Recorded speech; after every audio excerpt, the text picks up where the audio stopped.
कहा है जदयू के मुसलमान नेता लोग? जवाब दे ललन सिंह को, और वो इस्तीफा दे पार्टी से, पूछे नीतीश कुमार से इस्तीफा दे पार्टी से। सब लोग आइए मिलजुल कर एक बार 25 में उमच के वोट कीजिए और तेजस्वी जी को मुख्यमंत्री बनाइए। वक्फ बोर्ड के बिल पर जो आया बहस आया केंद्र में संसद में, उसमें भी ललन सिंह खिलाफ किए।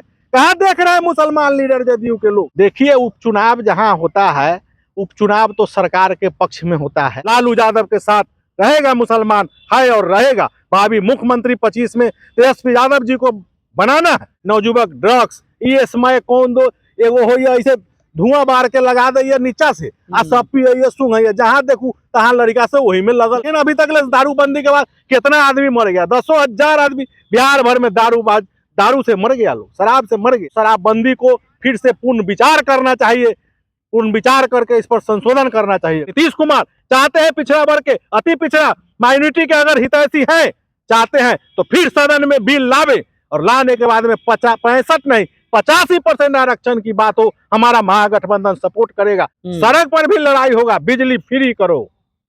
आरक्षण का मुद्दा जो हमारा जातिगत जनगणना हुआ उसका क्या हुआ? ये स्मार्ट मीटर पहले बिल कम आता था, भी स्मार्ट मीटर लगाता, गरीब गुरुबा के एक हफ्ता भी नहीं चलता, 500 के बिल खत्म हो जाता है। मुखौटा है नीतीश जी, इनका चल नहीं रहा है, चलने नहीं दे रहा है। दोनों बगल से 2 डिप्टी सीएम धैले जो कर रहे से वही कर रहा है। हमारी पार्टी महागठबंधन जैसे वहाँ सदन में एक तरफा से हो रहा है, आप सड़क पर भी लड़ाई होगा।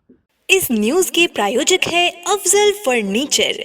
बिहार विधानसभा का शीतकालीन सत्र का आज ये तीसरा दिन है। 4 दिनों का सत्र चलाया जा रहा है और ऐसे में सदन के भीतर विपक्षी जो है लगातार सरकार पर कई मुद्दों को लेकर हमलावर है, सरकार को घेर रही है। और दूसरी तरफ की बात करें तो मुजफ्फरपुर में एक कार्यक्रम में जेडीयू के वरिष्ठ नेता ललन सिंह के द्वारा यह कहा गया कि बिहार के जो अक़लियत समाज के लोग हैं, जो अल्पसंख्यक समाज के लोग हैं, वो एनडीए को वोट नहीं करते हैं। इन सब मुद्दों को लेकर के बातचीत हम करेंगे। राजद के पूर्व विधानसभा प्रत्याशी हैदर आज़ाद जी है।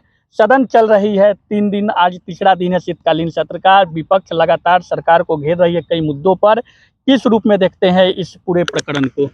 सबसे पहले आपको धन्यवाद। और सदन जो चल रही है और हमारा विपक्ष महागठबंधन एकजुट होकर सदन में लड़ाई लड़ रहा है गरीब गुरबा अति पिछड़ा अक़लियत के सवाल पर। जो आरक्षण जातिगत जनगणना हुआ उसमें आरक्षण हमको वहां से मिला, आरक्षण के बाद में नौकरियां भी हुई, लेकिन ये बीजेपी के लोग, आरएसएस के लोग केंद्र में जाके वहां पे नहीं 9वीं अनुसूची में नहीं डाला गया। इसके कारण हमारा आरक्षण खत्म हो गया। हमारा महागठबंधन, हमारा भावी मुख्यमंत्री तेजस्वी यादव जी ने मांग कर रहे हैं कि फिर से इसको एक बार सदन में पारित कराए और 65 नहीं 85% लागू करे। वही नीतीश कुमार जी है, वही तेजस्वी जी है और महागठबंधन सब लोग मिलके हमारा महागठबंधन पारित करेगा और 65 नहीं 85% पर इसको पारित करे। अच्छा, उसमें देखा जा रहा है सदन में कि स्मार्ट मीटर को लेकर, वक्फ बोर्ड की मुद्दों को लेकर के, इन तमाम मुद्दों पर सरकार को विपक्ष लगातार घेर रही है, लेकिन सरकार इस पर कोई पहल करती नजर नहीं आती है, उस पर कोई प्रभाव नहीं पड़ता दिख रहा है। सबसे पहले आपको बता दें, स्मार्ट मीटर ये बिजली ये अडानी अंबानी के हाथ में चला गया। ये स्मार्ट मीटर पहले बिल कम आता था, भी स्मार्ट मीटर लगाता, गरीब गुरुबा के एक हफ्ता भी नहीं चलता, 500 के बिल खत्म हो जाता है।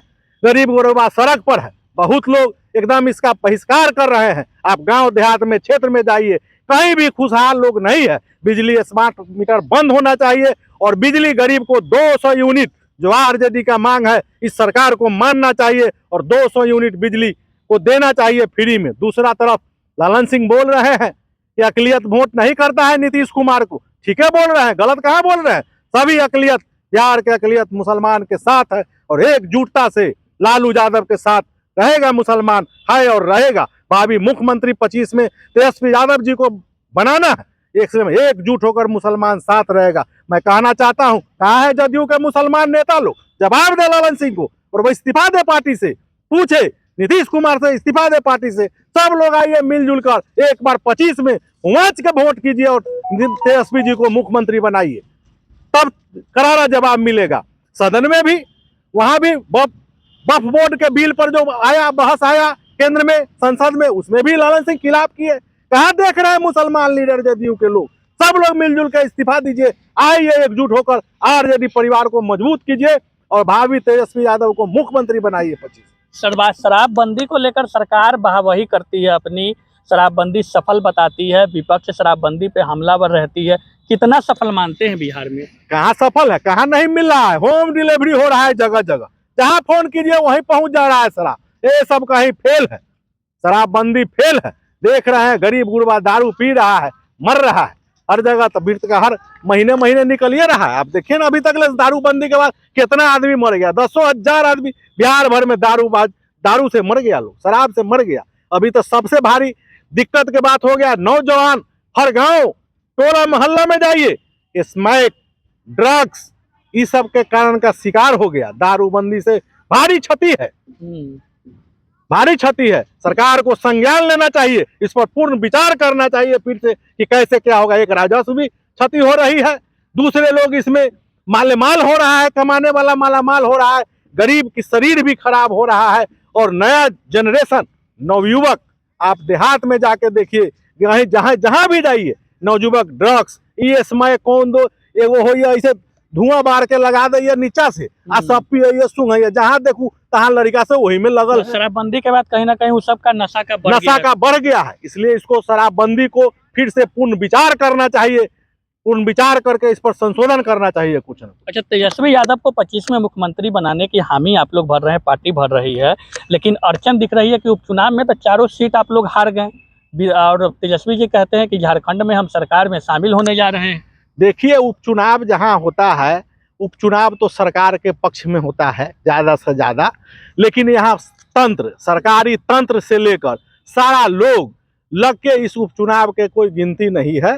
कुछ वोटर दिग्भ्रमित हम लोग को वोटर हो गए हैं, उस सब लोग समझ जाएंगे। कुछ झांसा में पड़ गए वोटर, गड़बड़ा गया, बेलागंज में झांसा में पड़ गया, लोग गड़बड़ा गया, इसलिए सब लोग सुधर जाएगा। इस चुनाव में एकजुट होकर वोट होगी। उपचुनाव अलग मैटर है, अब विधानसभा का अलग मैटर है। 25 में फिर हमारी महागठबंधन की सरकार बनेगी, तेजस्वी यादव मुख्यमंत्री बनेगी। अच्छा, सदन में जिस प्रकार से विपक्ष लगातार सरकार पे हमलावर है, सरकार को घेर रही है, जरूरी है कि अब सड़क पर भी आंदोलन होना चाहिए। एकदम, हमारी पार्टी महागठबंधन जैसे सब वहाँ सदन में एक तरफा से हो रहा है, आप सड़क पर भी लड़ाई होगा, सड़क पर भी लड़ाई होगा। बिजली फ्री करो, आरक्षण का मुद्दा जो हमारा जातिगत जनगणना हुआ उसका क्या हुआ?